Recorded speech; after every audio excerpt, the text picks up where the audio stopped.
Regret for what is past. Okay, اس کے بعد ریگریٹ کرنا جو پاسٹ ہے اس میں ندامت شو کرنا. Determination not to return to the sin, very difficult step, لیکن ڈٹرمنیشن والے جو ہوتے ہیں وہ پھر اپنے ایکشن سے ثابت کرتے ہیں کہ میں واقعی ڈٹرمن ہوں. جب آپ گناہ چھوڑتے ہیں اس کے بعد گناہ کی چاہت ڈبل امپیکٹ سے آتی ہے. اس کی وجہ کیا ہے؟ کہ شیطان نہیں چاہتا آپ گناہ چھوڑیں, آپ کو ڈبل دا امپیکٹ آئے گا. لیکن اگر آپ وہ ڈبل دا امپیکٹ کو ریزسٹ کر جاتے ہیں, ٹرسٹ می, اللہ تعالیٰ آپ کو ایسی سکت دے گا کہ نیکسٹ ٹائم آپ کے لیے وہ چھوڑنا بہت آسان ہو جائے. صبر کرنے سے آتا ہے. حدیث کے الفاظ, فوربیرنس کیسے آتی ہے, ایک صحابی نے پوچھا, یعنی صبر اور برداشت. رسول اللہ نے کہا کہ فوربیرنس کرنے سے آتی ہے. یہ پوری نیورو سائنس ہے. جیسے جم جو ہے باڈی بنانے سے بنتی ہے, بیٹھے بیٹھے تو نہیں بنتی ہے نا. جم جانا پڑتا ہے, تھوڑی سی تکلیف کرنی پڑتی ہے, ظاہر ہے مسلز بنانے پڑتے ہیں تو پھر بن جاتے ہیں. اسی طرح آپ کے برین کے نیورون کے کنیکشنز بھی اسٹرانگ تب بنیں گے اس پاتھ وے کے لیے, اس بیہیویئر کے لیے, جب آپ اس بیہیویئر کو ریپیٹ کرتے رہیں گے. تو پہلا جو ٹریگر ہے وہ بہت مشکل ہے, نیورو سائنس پوری بتا رہا ہوں. پہلا trigger is the hardest to resist, دوسرا ٹریگر جو ہے وہ پھر ریزسٹ ہو جاتا ہے. اوکے, تو ڈٹرمنیشن ناٹ ٹو ریٹرن, اور ظاہر ہے کسی کے ساتھ زیادتی کی ہے تو ریسٹیٹیوشن آف وکٹمز رائٹس اور سیکنگ دیئر فارگیونیس, آپ ان سے معافی طلب کریں. جیسے میں نے ایسے بھی لوگ آج دیکھے, میرے ہی دوست, کہ انہوں نے کسی ٹیچر کے ساتھ زیادتی کی ہوتی تو اب وہ ٹیچر کو ڈھونڈ رہے ہوتے ہیں کدھر ہے, میں اس سے معافی مانگوں گا. ظاہر ہے جب دین کی طرف آئے تو یہ اچھی بات ہے. اٹ مینس کہ آپ کی ریپینٹنس سنسیئر ہے, آپ ایک بندے سے معافی طلب کرنا چاہتے ہیں. اور پھر اگلی بات بتائی کہ the sun should be given up only for the sake of Allah, not for any other reason. Although any other reason valid ہے, کانسیکوینسز آپ دیکھ سکتے ہیں ایک چیز کے, اور وہ کانسیکوینسز سے موٹیویٹ ہو کے گناہ چھوڑا جا سکتا ہے. لیکن فائنلی آپ نے کہنا ہے کہ نہیں, میں اس لیے چھوڑ رہا ہوں کہ میرا رب اس سے ناراض, یہ میں اللہ کے لیے چھوڑ.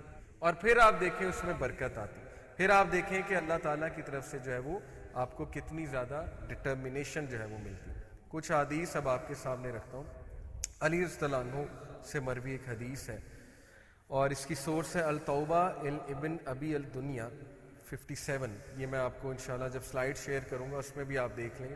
موسیٰ ابن ابی حبیب رپورٹڈ علی ابن حسین, یہ حضرت علی وہ والے نہیں, علی ابن حسین. علی ابن حسین رحمہ اللہ, he said, verily repentance is only by action and turning away from the matter.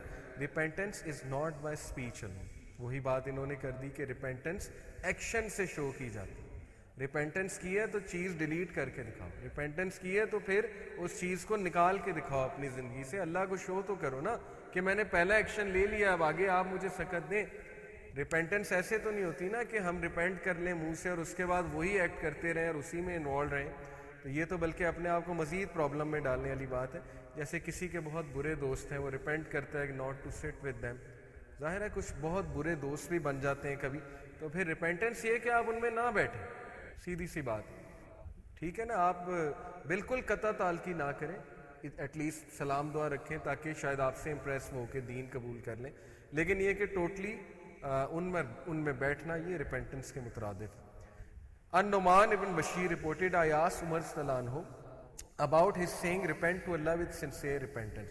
یہ سورہ تحریم کی آیت کی تفسیر پوچھی حضرت عمر سے. عمر said, it is a servant who repents from a sin and never commits it again. Sincere repentance سے انہوں نے کیا مراد دی, تفسیر کیا بیان کی کہ وہ گناہ سے توبہ کرتا ہے اور اس کے بعد کبھی بھی اس کی طرح واپس نہیں جاتا. لیکن ایک اور حدیث سے ثابت ہے کہ ایک شخص جو ہے وہ ایک گناہ میں ملوث ہوتا ہے اور وہ گناہ کرتا رہتا ہے, ایڈکٹ ہو جاتا ہے اس گناہ کا.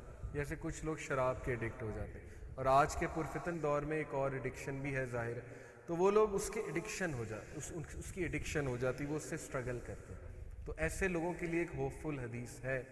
لیکن ظاہر ہے کہ ہمیں اتنا فالس ہوپ بھی قائم نہیں کرنا چاہیے کہ ہم ڈیفینس میکانزم بنا لیں کہ لو جی حدیث مل گئی تو اب تو میں تو مظلوم ہوں, میں تو چھوڑ ہی نہیں سکتا اس بات کو. لیکن وہ ہوپ فل حدیث یہ ہے کہ اللہ تعالیٰ کو توابین بہت پسند ہے. توابین وہ ہیں جو توبہ کرتے رہتے کنٹینیوسلی کرتے رہتے, یہاں تک کہ ٹائم آتا ہے کہ دے میٹ اللہ سبحانہ و تعالیٰ. اور اس کو میں ریلیٹ ایک اور حدیث سے کروں گا.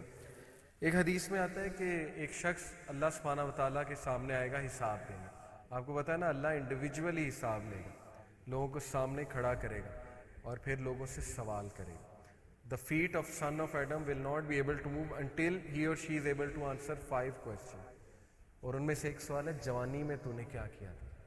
لوگ کہتے ہیں جوانی رول دو, کوئی بات نہیں, جوانی میں کیا عبادت کرنی ہے, ایک سوال ہے یہ قیامت والے دن. آپ کے نبی بتا رہے ہیں کہ جوانی میں کیا کیا تھا. بہرحال حدیث یہ ہے کہ اللہ تعالیٰ اس شخص کو سامنے بلائیں گے, اللہ تعالیٰ اس کو کہیں گے قریب آؤ, وہ قریب آئے گا. یہ میں کانٹیکس بتا رہا ہوں, ایگزیکٹ الفاظ نہیں ہے, لیکن حدیث کا مفہوم یہ قریب آئے گا. اللہ کہیں گے اور قریب آؤ, قریب آئے گا, یہاں تک کہ وہ اتنا قریب آ جائے گا کہ اللہ تعالیٰ اس کو انگلف کر لیں گے, چھپا لیں گے باقیوں کی نظر سے.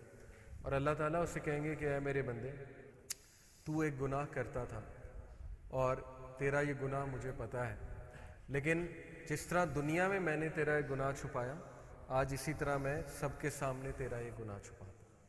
اب یہ بہت ہوپ فل حدیث. یہ وہ شخص ہے جو بہت سٹرگل کر رہا تھا ایک گناہ کے ساتھ, لیکن ظاہر ہے کہ اس سے ہم نے ڈیفنس میکنزم نہیں بنانا. اب اللہ جانتا ہے گناہ کیا ہے, آپ کیسے شیور ہیں کہ وہی گناہ ہے جو آپ کر رہے ہیں؟ اس کی تو کوئی گارنٹی نہیں نا. ہو سکتا ہے آپ کی تو پکڑ ہو جائے, ایک گناہ جس پہ آپ کا پورا کنٹرول ہے, آپ اس کو کنٹرول کر سکتے ہیں, لیکن آپ نہیں کر رہے, تو یہ وہ گناہ نہیں ہے. یہ کچھ ایسے گناہ ہوتے ہیں کہ انسان جو ہے بس بے بس بھی ہو جاتا ہے, لیکن خیر اس کی زیادہ ڈیٹیل میں جانے کی ضرورت نہیں ہے. پوائنٹ ہوپ ہے, ہوپ دینے کے لیے بات سنا رہا ہوں, اللہ تعالیٰ چھپا لے. ایک اور حدیث کو اس سے ریلیٹ کرتا ہوں. ایک حدیث میں آتا ہے کہ وہ لوگ جو لوگوں کے گناہ اور عیب چھپاتے تھے دنیا میں, اللہ قیامت والے دن ان کے عیب چھپائے گا. تو لوگوں کے عیب چھپانا یہ ایک بہت بڑی بات ہے, لیکن ظاہر ہے کہ کبھی کبھی لوگوں کے عیب ظاہر کرنے پڑتے ہیں, وہ ایک الگ ٹاپک ہے. کہ کوئی مجھ سے کسی کا رشتہ مانگنے آئے تو عیب بتانا پڑے گا بھی کہ یہ اس کی یہ بری عادتیں ہیں, دیکھ لو. اگر اپنی بہن کا رشتہ کرنا ہے تو یہ اس کی بری عادتیں ہیں, تو وہاں پر آنیسٹی دکھانی پڑے گی. پرمیزیبل فارم آف بیک بائٹنگ ہے, 6 فارمز آف بیک بائٹنگ پرمیزیبل ہوتی ہیں. تو اللہ تعالیٰ اس کو اپنی رحمت میں گھیر کر کہے گا کہ جس طرح دنیا میں میں تیرے گناہ چھپاتا رہا, آج بھی چھپاؤں گا. اور وہ شخص کتنا خوش قسمت ہوگا, آپ سوچیں, ٹھیک ہے نا, کہ اللہ اس کے گناہ اس دن بھی چھپا رہا ہے. تو یہ ہوپ فل چیز ہے ایک, کہ وہ شخص ٹرائی کر رہا تھا. پوائنٹ از وہ ٹرائی کر رہا تھا. وہ شخص نہیں تھا جو ڈیفنس میکنزم بنا کر بیٹھا تھا اور جان بوجھ کے گناہوں میں جاتا تھا. ہی اور she was trying their level best, especially in this age of فتنہ, آج کے پرفتن دور میں. اور ایک بات یاد رکھیں کہ ایک حدیث میں آتا ہے کہ وہ آنکھ جس کی آنکھ سے اللہ کے ڈر سے ایک آنسو نکل آئے, تو اس آنکھ پر جہنم کی آگ حرام ہے. اور یہ بھی آج کے دور میں بہت مشکل چیز ہے. کون ہے وہ جس کی آنکھ میں اللہ کے ڈر سے آنسو نکل آئے آج کے دور میں؟ ایسے نوجوان کی تو بہت کمی ہے آج کے دور میں. ہاں, بوڑھے لوگوں کو تو دیکھا ہے یہ کرتے روتے ہوئے, لیکن بڑا کم میں نے نوجوانوں کو ایسا کرتے دیکھا ہے کہ تنہائی میں وہ بیٹھے. پوری حدیث یہ کہ تنہائی میں بیٹھا ہے, تنہائی میں بیٹھے اس کو اس کے گناہ یاد آئیں, اور گناہوں کو یاد کر کے اس کی آنکھوں سے آنسو نکلے. یہ بیسیکلی ایسے جو نوجوان ہیں ان کی آنکھ جہنم پر حرام ہے, یا ایسے جو بزرگ بھی ہیں یا جو بھی لوگ. تو یہ سنسیئر ریپینٹنس کا مطلب ہوتا ہے کہ a person repents from sin and never commits it again. At least resolve to show کرتا ہے نا کہ نہیں جاؤں گا اللہ, نہیں جاؤں گا میں اس طرح. اوکے